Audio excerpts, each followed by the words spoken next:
안녕하세요. 정용진 실바노 신부입니다. 청년들을 위한 성경 강의 두 번째 시간. 오늘은 예수님과 세례자 요한에 관한 이야기입니다.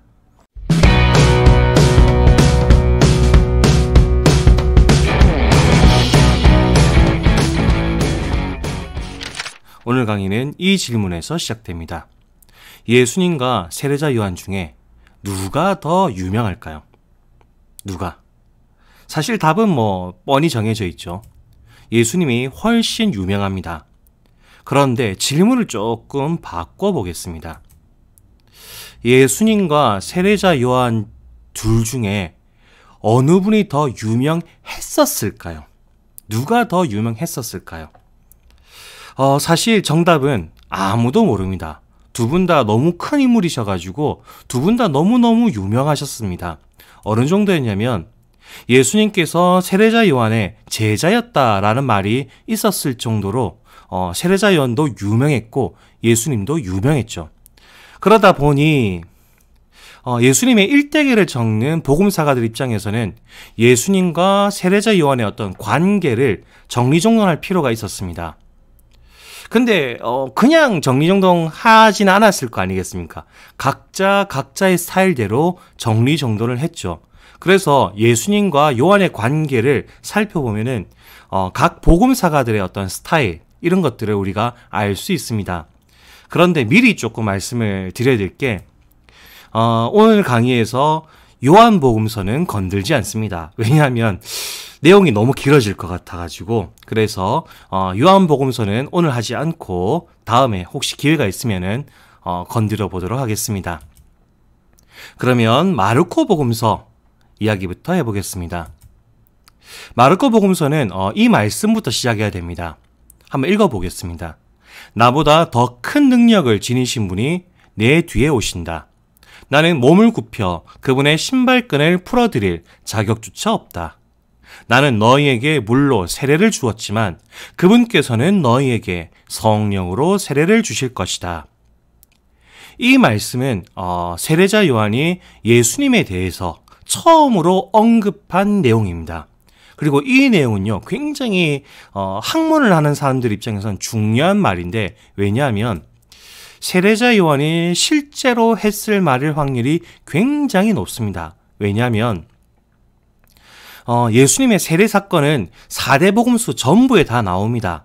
그리고 이 세례자 요한이 했던 말은요, 방금 읽었던 그 말은 공관복음에서 조금은 다르지만 모두 언급됩니다. 그리고 요한복음서에서도 조금 많이 바뀌지만은 역시 언급이 됩니다. 이 말은 무슨 말이냐? 각기 다른 시대, 각기 다른 장소에서 모두 이 말을 알고 있었다라는 겁니다.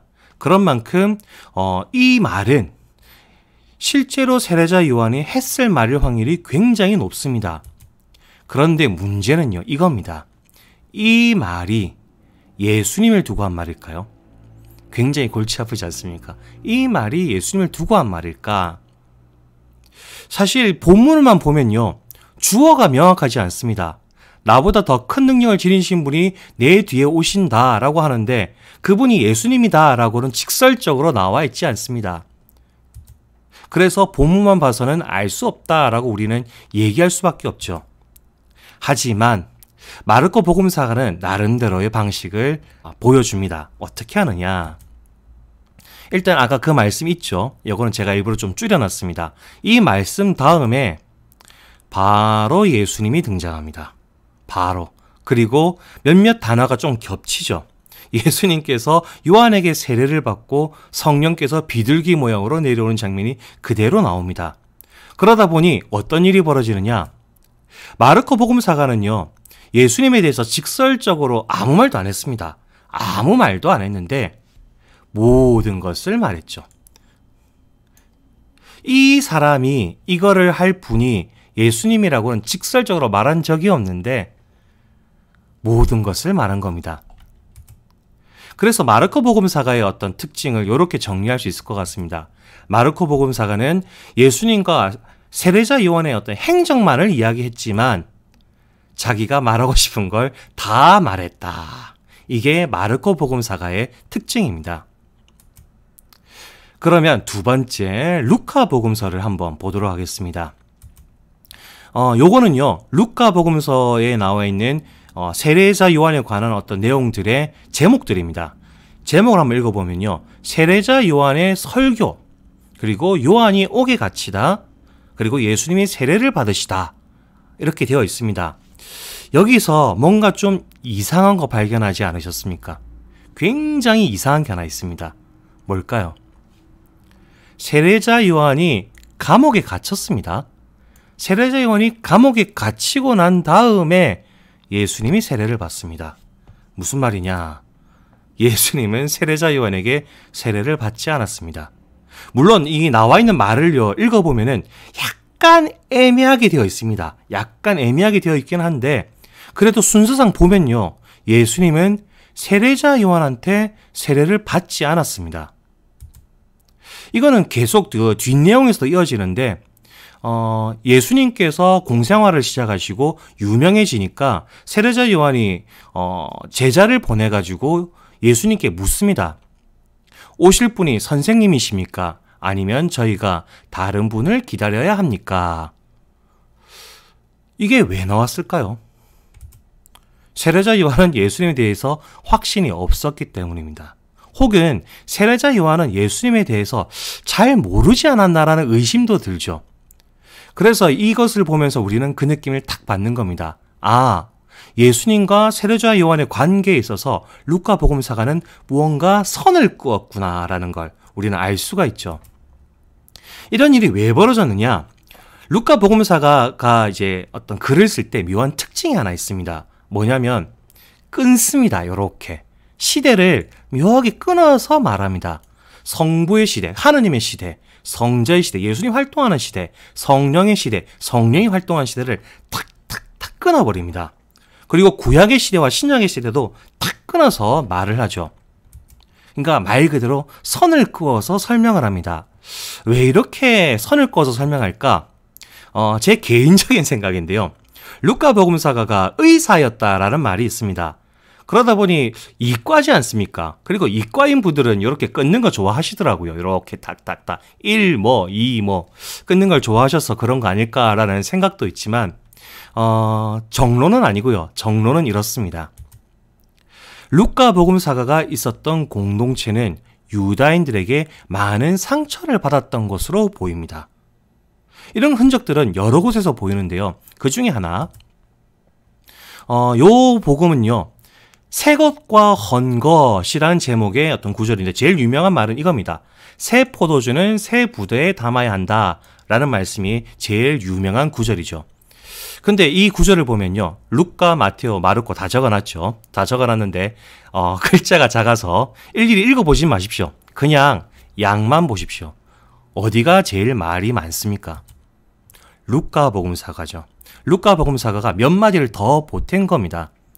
그래서 이렇게 우리는 이해할 수 있죠. 루카 복음사가는 새 것과 헌 것의 관계에 대해서 관심이 많았구나라는 걸 우리는 눈치챌 수 있습니다. 그리고 몇 마디가 더 붙었겠죠. 그 붙은 말들이 뭐냐? 이런 겁니다. 묵은 포도주를 마시던 사람은 새 포도주를 마시지 않는다. 사실 그런 사람은 묵은 것이 좋다고 말한다. 무슨 말이냐? 옛날 걸 좋아하는 사람은 계속 옛날 거 좋다 그러니까 새로운 곳으로 돌아오지 않는다라는 말이죠. 유대인들을 비판한 겁니다.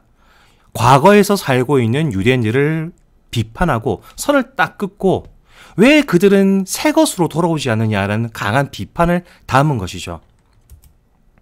하지만 우리가 오해해서는 안 되는 게 루카 복음서는 단순히 과거와의 단절말을 하는 것은 아닙니다. 이 단절은 새로운 것을 위해서 나아가기 위해서 하는 단절이 많습니다. 유대인들에서 벗어나서 이방인으로 뻗어나가고요. 그리고 가난한 사람들, 약한 사람들에 대한 관심으로 뻗어나가죠. 그래서 요거를 제가 일일이 다 얘기하면 너무 길어지니까 이렇게만 이해하시면 좋을 것 같습니다. 루카 복음서가는 과거와 선을 그었지만 단순히 선만 끈 것이 아니라 새로운 것으로 나아가기 위해서 선을 그었다. 그래서 이러한 풍경이, 이러한 모습들이 보였다라는 겁니다. 그런데 이러한 루카 복음사가의 어떤 설명 스타일이 중요한 이유가 하나 있습니다. 뭐냐면요.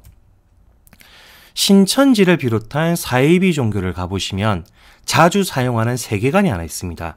뭐냐면 아담이 있습니다.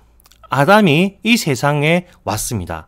하지만 아담의 세상은 시간이 지날수록 썩고 골마 떨어지죠. 그래서 하느님이 노아를 보내십니다.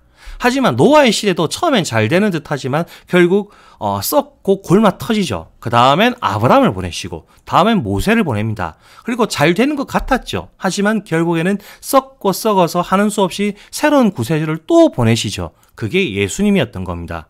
하지만 신천지나 이런 데서는 여기서 그치지 않고 더 가죠. 예수님의 시대도 썩고 골마 터졌다. 그러니 우리 교주님이 오셔야 된다. 라는 이야기로, 그런 이야기로 이야기가 진행됩니다. 근데 이게 사실은요, 따지고 보면 굉장히 매력적인 세계관입니다. 특히 상처가 많은 분들 입장에서는 많이 공감이 가죠. 왜냐면 내가 삶을 살아가는데 너무 깝깝합니다. 혹은 내가 능력이 있는데 나 정말 잘났는데 아무도 알아주지 않는 것 같습니다. 세상엔 꼰대들만 가득 차 있고 뭐가 잘 안 되는 것 같습니다. 왜 그럴까? 이 세계관이 대답을 해주죠. 그래서 상처 입은 분들 입장에서는 이 세계관이 상당히 매력적입니다. 하지만 이 세계관에는 치명적인 문제들이 있죠. 대표적으로 세례자 요한에 관한 문제입니다. 왜? 세례자 요한은요, 보시면 알겠지만 아까 그 세계관으로 봤을 때 모세의 세계의 끝자락에 있는 사람이고 예수님 바로 앞에 사람입니다. 그러니까 여기에 있는 사람이란 말이죠. 그러니 세례자 요한은 어떤 사람이어야 되느냐? 나쁜 놈이어야 됩니다. 곪고 썩어 빠진 세상에 있는 마지막 사람이니까, 마지막 예언자니까 배신자고 나쁜 사람이어야 합니다. 그리고 그래서 이때 신천지나 이런 데서 많이 사용하는 복음서가 루카 복음서입니다. 왜 그런가? 그 이유는 아까 많이 말씀드렸습니다. 루카 복음서는 과거와 선을 끊는 경우가 많죠. 세례자 요한과 예수님의 관계에 있어서도 선을 끊습니다. 그리고 그것을 이용해서 절묘하게 해석해가지고 세례자 요한을 나쁜 사람으로 만드는데, 혹시라도 어디 가셔가지고 성경 공부를 하는데 누군가가 이러한 세계관을 보여주면서 세례자 요한이 나쁜 사람이다 라고 말을 하고 그리고 루카 복음서를 꺼낸다, 그러면 빨리 도망 나오시기를 추천해 드리겠습니다. 자, 그럼 다시 한번 정리해보죠. 루카 복음서에서 세례자 요한과 예수님의 관계는 선을 끊는 겁니다. 단절이 좀 일어나죠. 하지만 이 단절은 결코 과거에 머물기 위한 것이 아니라 새로 나아가기 위해서 하는 단절이다라는 걸 꼭 기억해 주셨으면 좋겠습니다. 자, 그리고 마지막으로 마테오 복음서입니다. 그리고 이 마테오 복음서가 오늘 강의의 메인 디쉬가 되겠습니다. 마테오 복음서에서도 똑같이 이 구절이 나옵니다. 나는 너희를 회개시키려고 물로 세례를 준다. 그러나 내 뒤에 오시는 분은 나보다 더 큰 능력을 지니신 분이시다. 나는 그분의 신발을 들고 다닐 자격조차 없다. 등등등등. 마르코 복음서에 나왔던 구절이죠. 그런데 차이가 있습니다. 한번 보시면요. 마르코 복음서에서는 나는 몸을 굽혀 그분의 신발끈을 풀어드릴 자격조차 없다. 신발끈을 풀어드릴 자격조차 없다. 라고 말을 하고요. 마테오 복음서에서는 신발을 들고 다닐 자격조차 없다라고 표현합니다. 이게 어떤 차이가 나냐면요. 신발끈을 풀어드리는 자격은 주인과 종의 관계입니다. 근데 신발을 들고 다니는 건요. 왕과 노예의 관계입니다. 그러니까 여기에 있는 내용보다 훨씬 세게 말한 겁니다. 예수님을 두고 말했다면 예수님은 왕이고 자기는 노예도 아니다라고 세례자 요한이 이야기한 것이죠. 그리고 난 다음에 세례자 요한은 예수님을 보자마자 이렇게 얘기합니다. 제가 선생님께 세례를 받아야 할 터인데 선생님께서 저에게 오시다니요. 무슨 뜻일까요? 서열 정리가 끝났습니다. 마테오 복음사가는 직설적으로 말합니다. 세례자 요한은 예수님 밑에 있다라고. 한 방에 서열 정리가 끝났죠. 이 다음에 이런 이야기가 나옵니다. 예수님께서는 지금은 이대로 하십시오. 우리는 이렇게 해서 마땅히 모든 의로움을 이루어야 합니다. 이 말은 언제 나온 거냐면요. 세례자 요한이 예수님께 그런 거죠. 아니, 당신이 어떻게 저한테 세례를 받습니까? 제가 당신에게 세례를 받아야지요. 라고 말을 하니까 예수님이 이렇게 말씀하시며 설득을 하신 거죠. 모든 의로움이 이루어져야 한다. 라고 말씀을 하십니다. 근데 여기서 의로움이란 뭘까요? 모든 의로움. 사실 조금 번외고 좀 새는 이야기긴 한데 워낙에 중요한 내용이라서 좀 다뤄볼까 합니다. 마테오 복음서에서 의로움에 대한 정확한 정의가 나와 있지는 않습니다. 하지만 예수님께서 비유를 통해서 자주 이렇게 언급을 하시죠. 그러다 보니 우리가 추측해 볼 수 있습니다. 마테오 복음서에서 나오는 의로움은 크게 두 가지입니다. 하나는 바리사이의 의로움이고 하나는 예수님의 의로움입니다. 그리고 바리사이의 의로움은 간단합니다. 법을 지켜라. 법을 지키는 게 의로움입니다. 그러나 예수님의 의로움은 좀 복잡습니다. 이런 식이죠. 야, 너 더 할 수 있잖아. 조금 더 할 수 있잖아. 그러니 좀 더 해봐. 법만 지키는 것이 아니고 너 더 사랑할 수 있고 더 좋은 일 할 수 있잖아. 그러니 좀 더 해봐. 이게 예수님의 의로움입니다. 그래서 이 성경 구절에서도 티가 나는데요. 율법을 보면 이렇게 나와 있습니다. 내 이웃을 사랑해야 한다. 그리고 내 원수는 미워해야 한다. 라고 율법에 나와 있습니다. 하지만 예수님은 얘기하는 거죠. 아니야, 너 더 할 수 있잖아. 더 사랑하고 더 좋은 일들을 할 수 있잖아. 그러니 원수를 사랑하여라. 그리고 박해하는 자들을 위하여 기도하여라. 라고 말씀하십니다. 이게 바로 예수님의 의로움입니다. 조금 더 다르게 표현해 본다면요. 길을 가다가 신호등이 있습니다. 빨간불이 켜졌습니다. 그러면 빨간불이니까 안 건너가야 되겠죠. 이거는 바리사이들의 의로움입니다. 그런데 빨간불이 켜졌는데 꼬마 아이가 찻길에 누워 있습니다. 어떻게 되겠습니까? 당장 구해야 되겠죠. 쫓아가가지고 아이를 구하는 게 예수님의 의로움입니다. 왜? 더 할 수 있으니까 더 하는 것이죠. 그게 바로 예수님이 하셨던 말씀입니다. 그래서 예수님이 하셨던 이 말씀을 우리가 함부로 쉽게 넘길 수가 없죠. 내가 율법이나 예언서들을 폐지하러 온 줄로 생각하지 마라. 폐지하러 온 것이 아니라 오히려 완성하러 왔다. 예수님은 이렇게 말씀하셨죠. 그리고 완성하는 것이 뭐다? 법만 지키는 것이 아니라 너 더 할 수 있잖아. 너 좀 더 할 수 있잖아. 그러니 더 해라. 라고 얘기하는 게 예수님의 완성인 것입니다. 이제 조금 더 복잡게 들어가 보죠. 마테오 복음서의 구조를 한번 좀 볼까 합니다. 마테오 복음서는요, 5개의 긴 설교가 있기로 유명합니다. 왜 이렇게 배치를 했느냐? 이스라엘 사람들은 모세 오경을 무척 중요시 여겼습니다. 율법서 하면요, 첫 번째로 꼽는 게 모세 오경이었죠. 그래서 마테오 복음서가는 5개의 긴 설교를 배치한 것으로 보입니다. 그러니까 새로운 율법서를 쓰고 싶었던 것 같습니다. 그래서 이렇게 긴 가르침이 5개가 있죠. 그러다 보니 예수님의 행적이나 이런 것들이 중간중간에 들어올 수밖에 없습니다. 그래서 하나씩 보면요.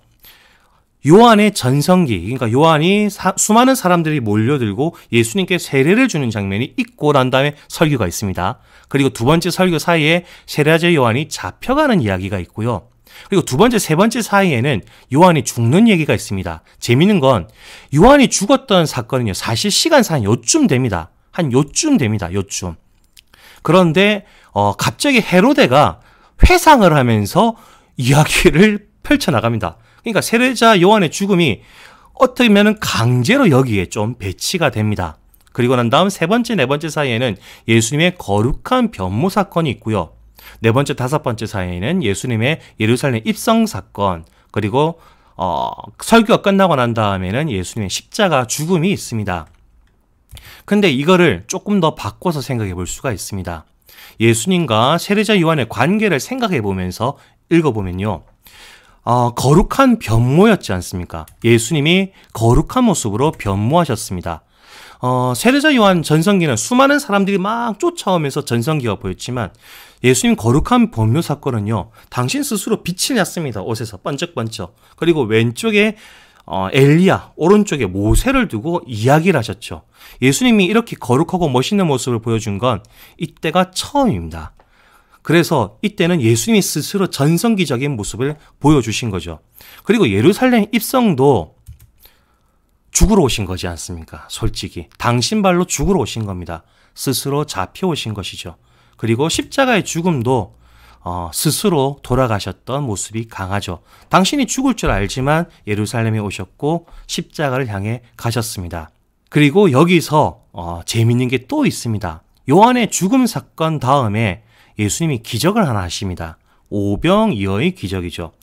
빵 5개로 5,000명을 먹이셨던 사건인데 그때 예수님은 빵을 들어서 감사의 기도를 드리신 다음 쪼개어 나누어 주셨습니다. 근데 요거는요. 예수님이 죽기 전에 최후의 만찬하시면서 했던 모습과 비슷하죠. 빵을 들어서 감사의 기도를 하시고 난 다음에 쪼개어 나누어 줬습니다. 그 다음에 나오는 이야기들도 많이 비슷합니다. 오병이어의 사건, 5,000명을 먹이고 난 다음에 예수님께서 어떻게 하시냐면요. 갑자기 제자들 보고 호수 건너편으로 가라라고 얘기하십니다. 그래서 제자들은 갑자기 예수님이 가라 그러니까 배를 타고 호수를 건너기 시작합니다. 근데 여기서 재밌는 건 제자들은 어부들이 많은데 배가 앞으로 안 갑니다. 예수님이 없어서 그런지 모르지만 배가 앞으로 안 갑니다. 그리고 이례적으로 예수님과 분리되어 있죠. 그 상황에서 예수님께서 해가 뜰 때 새벽쯤에 제자들을 향해 갑니다. 당연히 제자들은 호수 한가운데 있으니까 예수님은 어쩔 수 없이 호수를 걸어가겠죠. 그런 예수님을 보고 제자들은 외칩니다. 유령이다! 유령이다! 라고 외칩니다. 그러자 예수님이 얘기하시는 거죠. 용기를 내어라. 나다. 두려워하지 마라. 라고 말씀을 하십니다. 근데 이 이야기가요. 예수님의 죽음 다음의 사건과도 비슷합니다. 예수님이 돌아가시면서 제자들은 역시 분리가 됩니다. 그리고 제자들은 어떤 상태가 되냐? 아무것도 못했죠. 예수님이 그래 열심히 가르쳤지만 복음 선포 그런 거 없습니다.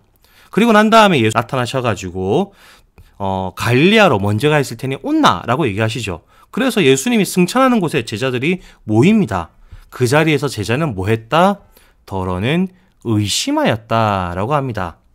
그리고 예수님은 그렇게 의심하는 제자들을 향해서 이렇게 말씀하십니다. 내가 세상 끝날까지 언제나 함께 하겠다. 그러니 용기를 내고 두려워하지 말고 복음 선포하면서 앞으로 가라라고 말씀을 하신 것이죠. 여기서 우리가 잡아야 될 포인트는 뭐냐? 이거죠. 예수님과 요한의 이야기는 마테오 복음서 안에서 의도적으로 병행이 되고 있습니다. 함께 가고 있고 예수님 이야기 속에 요한의 이야기가 들어와서 함께 이어지고 있습니다. 그래서 마테오 복음사가가 세례자 요한과 어떻게 관계를 정리했는가 이렇게 설명할 수 있을 것 같습니다. 확실하게 일단 서열을 정리했다. 예수님이 무조건 위고 세례자 요한이 밑에다. 하지만 예수님께서는 세례자 요한을 품었다. 병행하면서 이야기가 같다. 이걸 우리는 이렇게 또 얘기할 수가 있죠. 과거를 품고 한 걸음 더 나아갔다. 그리고 이 나아감을 저는 의로움으로 충분히 이해할 수 있다고 생각합니다. 율법만 지키는 것이 아니고 법만 지키는 것이 아니고 더 할 수 있잖아. 더 할 수 있잖아. 그러니 한 발 더 나가보자. 그것을 마테오 복음사가는 세례자 요한과의 관계 속에서 잘 드러내지 않았나라고 생각합니다. 이제 제가 준비한 내용들은 다 끝났습니다. 강의를 마치면서 이제 한번 정리해보고 싶은 게 마르코 복음사와 루카 복음사가 그리고 마테오 복음사가들은 아까도 말씀드렸듯이 예수님과 세례자 요한의 관계를 각자의 스타일대로 잘 정리했습니다. 마르코 복음사가는 너무 멀지도 않게 너무 가깝지도 않게 적절하게 거리를 두면서 표현했죠. 그리고 루카 복음사가는 선을 확 그어버렸습니다. 그리고 마테오 복음사가는 과거를 품고 세례자 요한을 품고 한 걸음 더 나가는 모습을 보여줬죠. 여러분들께서는 이들 중에 누가 마음에 드십니까? 나는 이런 스타일로 가고 싶다. 있으신가요? 저는 개인적으로는 마테오 복음사가를 조금 더 추천해주고 싶습니다. 왜냐하면 요즘 사제로서 하고 있는 큰 고민입니다. 우리가 살아가고 있는 이 시대에 행복이 얇아지고 있다 라는 생각을 참 많이 합니다. 그리고 이 행복이 얇아지는 이유는 여러 가지가 있겠죠. 여러 가지가. 그 중에 이런 게 좀 있죠. 할아버지 때의 행복이, 아버지 때의 행복이 우리들의 행복인가요? 보통은 할아버지 때 행복, 어우 구려. 아버지 때 행복, 어우 구려. 나는 나만의 행복을 찾겠어 라고 하는 게 보통의 모습입니다. 근데 할아버지 때의 행복이 있고 아버지 때의 행복이 겹쳐지고 나의 행복이 거기서 겹쳐질 수 있다면 행복이 더 두꺼워지지 않을까요? 요즘 제가 참 나이가 많이 들었구나라고 생각하는 일들이 좀 있는데 뭐냐면요. 제가 초등학교 때 유행했던 옷들이 있습니다. 그 옷들이 요즘 청년들이 입는 옷들입니다. 그래서 깜짝 놀랐죠. 유행은 돌고 돈다. 제가 왜 그 모습을 보면서 많이 놀라냐면요. 불과 몇 년 전만 해도 그 모습을 보면서 TV에서 비웃었습니다. 어떻게 저런 패션을 하는가 하면서 많이들 비웃었거든요. 하지만 요즘 젊은이들이 제가 초등학교 때, 중학교 때 입던 옷들을 입는 걸 보면서 아, 과거의 행복이 우리들의 행복이 될 수 있구나라는 확신을 좀 더 가지게 됩니다. 부디 옛날의 어른들의 행복들 이런 것들을 보면서 어우 구려 우리는 아니야 시대에 뒤처졌어 라고 생각하지 마시고요. 그분들의 행복과 우리들의 행복을 겹치면서 행복의 두께를 조금 더 두껍게 만들 수 있으면 참 좋을 것 같습니다.